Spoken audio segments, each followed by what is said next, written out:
A couple of years ago, Laura and I decided to tackle something called New Zealand's biggest gap year. It was meant to be 365 activities all around New Zealand in 365 days, and we ended up doing much more than that. Now today is day 172 of this adventure, and we revisit that day when we checked out the Cadbury Chocolate Factory.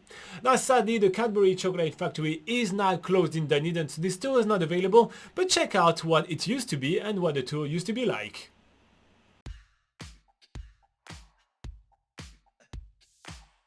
This morning we are waking up in the chalet backpackers right in the middle of Dunedin, and as you can see the weather is a little bit grim, but we have the perfect activity for a rainy day in Dunedin, which is the Cadbury World Chocolate Factory tour. So we're making our way there now. We are in the Octagon, The Octagon. centre of Dunedin. And what is there here around? What Well, can we there's a see? statue, there's some sort of cathedral, and loads of shops, and the street is shaped like an octagon. There we go. That's all because I Efficient. pressed on a button. Yeah. It's amazing how cities work. It has been a while since Laura has been into a city. We've been in the wild for a very long time, and she's really amazed at how city works. It's crazy. And in no time at all, we arrive at Cadbury World, where we're going to be enjoying an awesome factory tour. But there's a little bit of a caveat. We cannot film during the tour. They are too scared for any pieces of plastic or glass that may fall into their factory lines, and so filming and any even cell phone is forbidden to enter the tour. So for this entire video we're going to be showing you visuals from their mini museum as well as from their gift shop, and we're going to be telling you what the tour is all about, but without any of the visuals. But there is still some good news out of today, because chocolate is best enjoyed with friends. So one of my mates called Chris is gonna be joining us for our tour today. However, he's a little bit camera shy, so that shot right here is gonna be the only shot you're gonna see of him. That's a really lovely back of the head. So with all of that out of the way, we are going to be starting telling you a little bit about the tour. The tour starts straight away from the counter, where we are being taken toward a room where we have to basically let go of all of our belongings. We all get a little bit of a locker where we're going to be putting our bags, where we're going to be putting our cell phones and everything in our pockets. We are basically stripping down to go for that factory tour.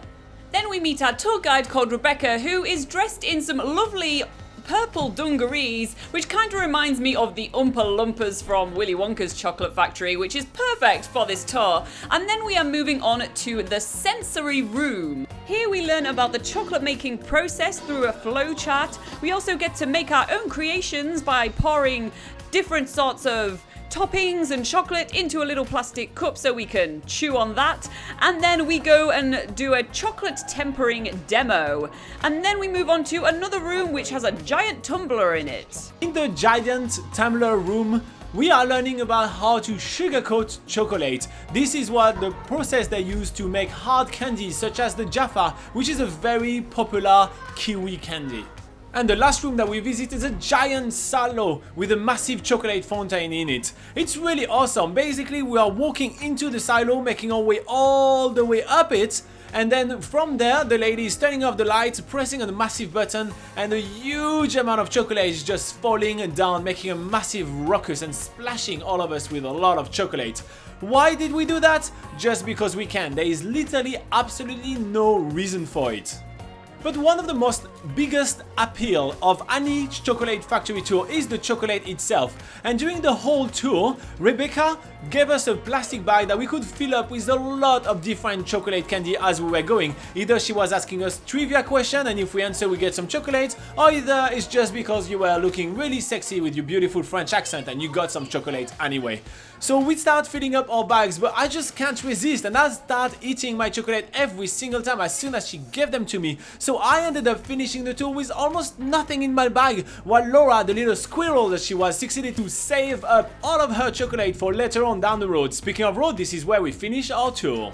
Alright, so Laura and I just finished this Cadbury Chocolate World tour, and this is my bag, because I stuffed myself for the whole tour.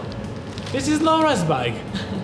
So I think I'm gonna have to spend the next 2 weeks stealing chocolate from her, because that's what I have. And the lady didn't let me use the chocolate fountain to fill up my bag. for health and safety, but I think she's just caring too much for my health. I don't like that. I don't care about my health. Give me chocolate. I really don't know how much chocolate they were eating. They were delivering chocolate through tubes like those. That's a lot of chocolate. At the end of the tour, we head to the Cadbury Cafe, where we get a discount because we did the tour, and we are getting some pretty awesome hot chocolates right here. Robin's having a dream hot chocolate, I'm having a caramello mocho, and Chris is having something called a pinky, which looks very interesting. But anyway, it's an awesome way to spend the afternoon drinking way too much hot chocolate and feeling a little bit sickly after it. But we have more adventures to come in Dunedin, so make sure to join us for some more.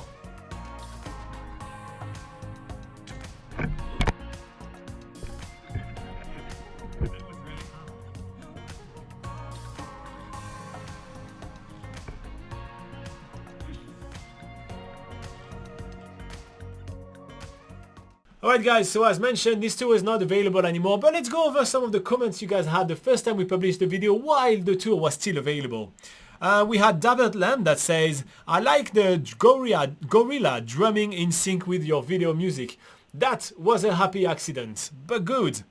Scribble Dribble says, Cadbury's was always the highlight of my day when we were in town. When I learned that the factory was sadly closing down, I was sad and I couldn't smell the beautiful chocolate brewing inside. Now the only place for Factory 2 in Dunedin is a Spades Brewery, which seems not to be as fun as Cadbury's.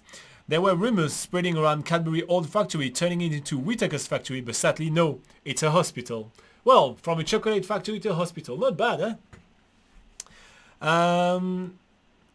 Yeah, so we have Yasha that says, so yummy, my son liked chocolate and like Breakaway and Caramello. Those are two of the Cadbury's favorites around the country. Mike that says that the factory is closed for good. Yep. And Shirley says, can an American go there? Well, an American could go there for sure. Americans are welcome to come travel in New Zealand, but sadly, it is now closed. Now, if you do want up-to-date information about traveling in New Zealand, you can check out nzpocketguide.com. It's the largest travel guide to New Zealand and it's entirely free to use. And it's available at the address nzpocketguide.com and there's a link somewhere up there.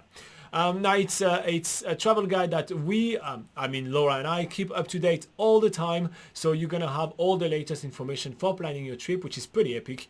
And if you do want to ask us some questions specific to your trip, you're more than welcome to join one of our live sessions. We hang out right here every single Sunday at 8 a.m. New Zealand time for about an hour, and we answer all the questions that pop in the live chat. It's a great way for you guys to plan, your trip to New Zealand with ease and with the experts.